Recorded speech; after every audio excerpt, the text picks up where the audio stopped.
Hello, here's the news at this hour from Tstv. I'm Kende Duritilu. Here's some major headlines. Federal government licenses 203 agents to boost NIN enrollment. Oyo government approves 446 million naira for exercise books, 658 million naira for furniture for public schools. French president tests positive for COVID-19.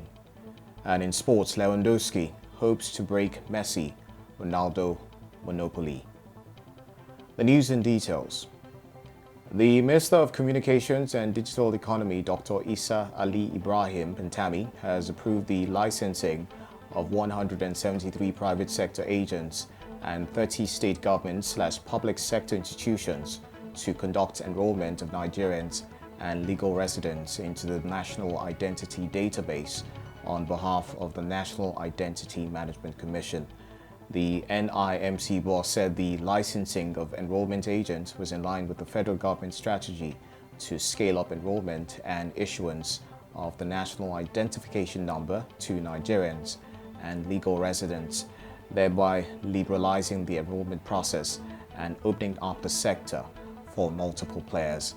The Digital Identity Ecosystem Project's goal is to increase the number of enrollment centers in the country from the current meager 1,000 to 10,000 and enrollment figures from the current figure of 43 million to 200 million within the next 5 years. The initiative is to support the federal government's effort at tackling insecurity in the country. It will also improve the identity authentication of citizens and make all identity-related transactions safe within and outside the country. The Nigerian government says it is reopening 4 border crossings from Benin and Niger more than a year after they were shut in an effort to stop the smuggling of agricultural produce and weapons. Last month, after some initial reluctance, Nigeria ratified its membership of the African Free Trade Zone. Business owners have long complained that moving goods across Africa's often chaotic borders is a major hindrance to economic growth. Other border points will reopen at the end of December. When it officially launches in January, it will become the second largest free trade area in the world and aims to significantly increase the value of intra-African trade. Meanwhile, the government of Oyo State has approved the production of exercise books worth 446 million naira only, the production of 25,750 pair of students' furniture at the total sum of 658 million naira, and the procurement of science equipment worth 169 million naira for all public secondary schools in the state. The Commissioner for Education, Barrister Olasukomi Olaleye, said the council approved the completion of abandoned Millennium Secondary School at Ogumosho for the sum of 64 million naira, adding that the school, with 32 classrooms, will be completed in 8 weeks. A statement by the Chief Press Secretary to the Governor, Mr. Taiwo Adisa, is saying that the contracts were awarded to improve the standard of education in the state by the Executive Council. The government of Oyo State has approved the draft bill to reflect the new ownership structure of the Laduke University of Technology, Lautech Ogumosho. The state's Attorney General and Commissioner of Justice, Professor Oyewo has said. Oyewo, who briefed newsmen at the end of the state's Executive Council meeting yesterday, added that the new law, when it comes into effect, would reflect the multi-campus status of the institution, adding that the bill will be immediately transmitted to the State House of Assembly for consideration. The Commissioner, who addressed State House correspondents at the Press Center of the Governor's Office, Agodi Ibadan, alongside his colleagues in the Ministry of Education, Barrister Olasukomi Olaleye and Dr. Wasiu Olatubosun of the Ministry of Information, Culture and Tourism, also stated that the new bill, when passed into law, will replace the Lautech law of 2000. Also speaking at the press briefing, Barrister Olaleye said the council approved the completion of abandoned Millennium Secondary School at Ogumosho for the sum of 64 million naira, adding that the school, with 32 classrooms, will be completed in 8 weeks. The news on Tstv will be back right after this.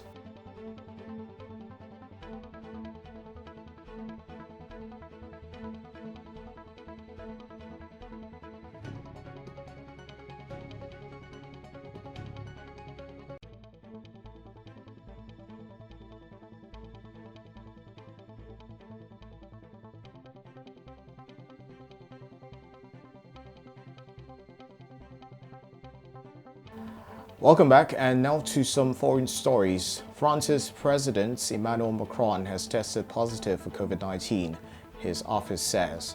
The 42-year-old took a test after symptoms appeared and will now isolate for 7 days. Mr. Macron is still in charge of running the country and will work remotely, as said by an official. There have been 2 million confirmed cases in the country since the epidemic began, with more than 59,400 deaths, according to data from Johns Hopkins University. France this week imposed an overnight curfew to help deal with soaring cases there. It is not yet known how Mr. Macron caught the virus, but his office said it was identifying those he had been in close contact with to inform them of the situation. The United Nations says the novel coronavirus pandemic is threatening the progress made in global health over the past 2 decades. The executive director, Joint United Nations Programme on HIV/AIDS, Winnie Yanyima, stated this recently when the UN team held a half-day strategic brainstorming retreat with the Presidential Task Force on COVID-19 amid indications of a second wave of the pandemic. Yanyima stated that COVID-19 is threatening the progress that the world has made in health and development over the past 20 years, including the gains made against HIV. The retreat further acknowledged that COVID-19 pandemic is indeed behaving differently in the Nigerian/African context in terms of cumulative cases, severity of morbidity, and case fatality rate.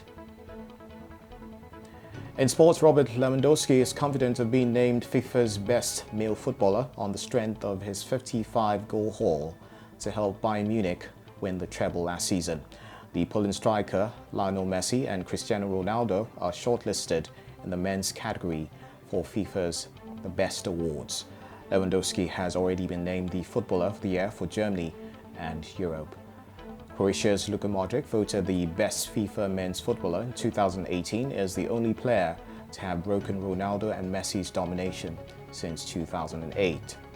Ronaldo has been voted Player of the Year 5 times, one less than Messi.